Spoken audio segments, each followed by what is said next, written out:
Hi, my name is Alessandra Dominguez and I'm a senior at Presentation College, and I would like to share what my France cultural exchange trip was all about.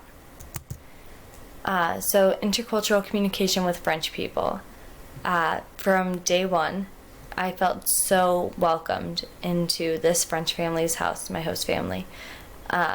Leo, the son, who's in the very, very back of the photo, he actually came over to PC as part of this program. His English was really good, and I felt so lucky to be paired with his family, because I felt that we were able to relate and bond because he was similar to my age and he understood the cultural references I would make about Aberdeen or the U.S. in and of itself.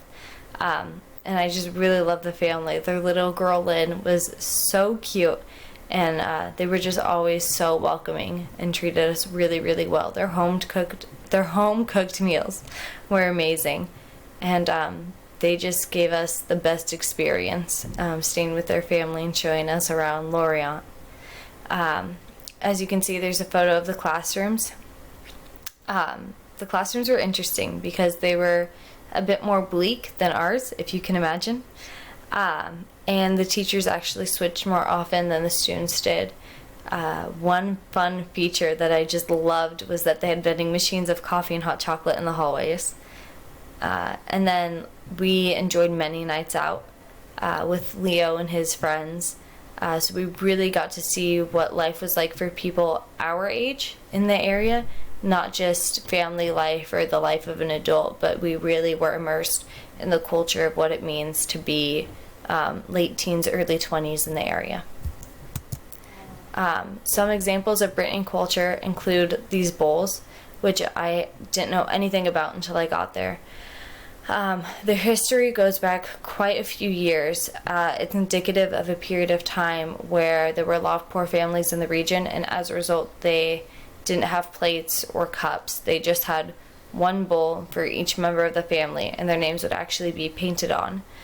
They don't do that so much anymore. They do have plates and cups now, but they still enjoy their coffee out of these bowls, and every household still has at least one. And then in the middle, this pictures of the Brittany flag. So the region of France, Brittany, that we stayed in, originally was not part of France. It got incorporated in, and there's still many people who are wanting to be free from France. They don't want to be French at all. They just truly want to be independent, and so for some people this flag really means a lot to them. Here's some pictures of everyday life. So this photo on the left is the living room where we would eat hors d'oeuvres and go through a charades-like process to explain what an elephant or a giraffe was, because every member of the family knew English to a different degree. So we just had so much fun, Maddie and I, just in this room by the fireplace, getting to know everybody in the family.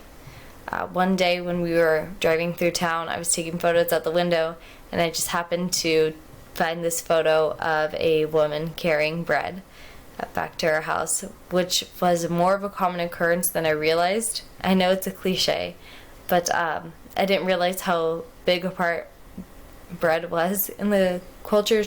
I knew that they ate it a lot, but I didn't think that they would make an individual trip dinner that night. So that was really neat that they went into a bakery every night just to accomplish this one task. We also went to a soccer match in Lorient, which was really neat for me because I play soccer.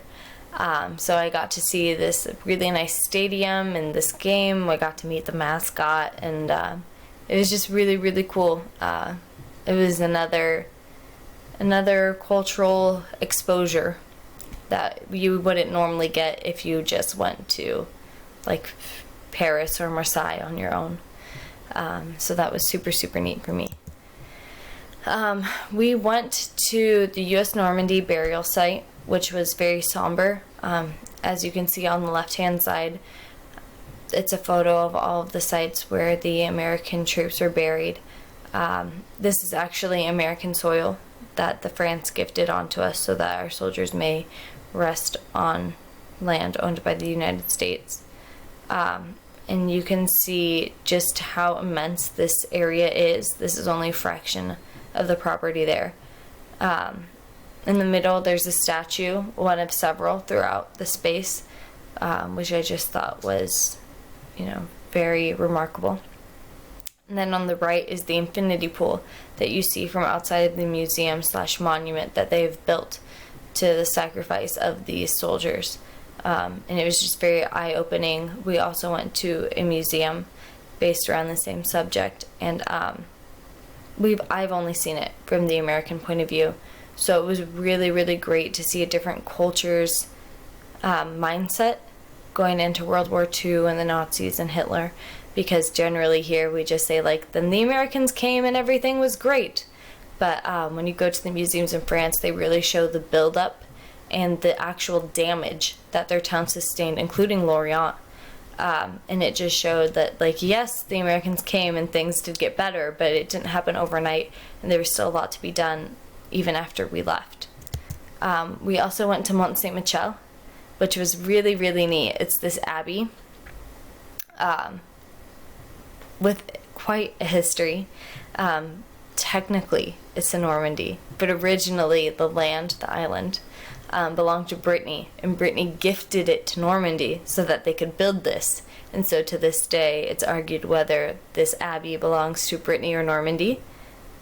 Technically, it's Normandy, but I know quite a few people in Brittany, so I will say that it's Brittany.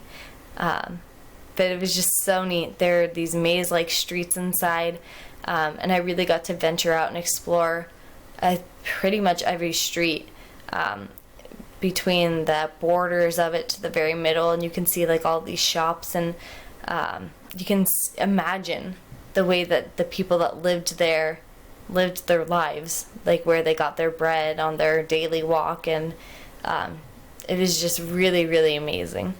It was so beautiful. I cannot say that enough. Here are two pictures from different parts of Omaha Beach. This was another place where history really came to life. We were able to walk along Omaha Beach, as seen in that left-hand photo, and you can just really picture and imagine the troops coming in on that water and what they must have seen and what they were anticipating. Just truly, truly eye-opening. In Paris, these are some miscellaneous photos from my time there. But on the left we have the Champs-Élysées, which I can never say correctly because I'm not French, but I try my best. And that's the avenue that, like, all of the really high-end stores are at, so like Gucci, Prada, Cartier, etc. And that was really, really neat because it just, like, feels very upscale, like Rodeo Drive in Beverly Hills. In the middle photo, this is the bridge that used to be the Bridge of Locks. So originally people would put padlocks on sections of the bridge, but the padlocks got too heavy, so they had to cut them off, and people are still finding their way around that by putting them on different parts of the bridge. And they're actually starting to put it on areas surrounding the Eiffel Tower. On the right-hand side is a photo of a fountain at Concord Plaza, which is where Marie Antoinette and her husband, King Louis, were executed. Especially in our time in Paris, Jan was so helpful in showing us where all of these pieces of history lived. He showed us where Marie Antoinette was imprisoned, the oldest university in all of Paris. He showed us where the president worked and where diplomats stayed and where the government building was. And I could go on and on and on, but he was just so helpful, especially like on the metro and getting us to Moulin Rouge and just everything in between. Here's some photos of Arc de Triomphe. So on the left-hand side, that is the Tomb of the Unknown Soldier, which is similar to what we have here. Then there's the main photo of the Arc de Triomphe. And according to Leo, he says that if you ask anybody in Paris, nobody knows how this roundabout in front of it works. You just get in and try and get out. Nobody knows. And if you get in a car accident, they just say, it's 50-50. We don't know whose fault it was, but it might be both of you. And they move on.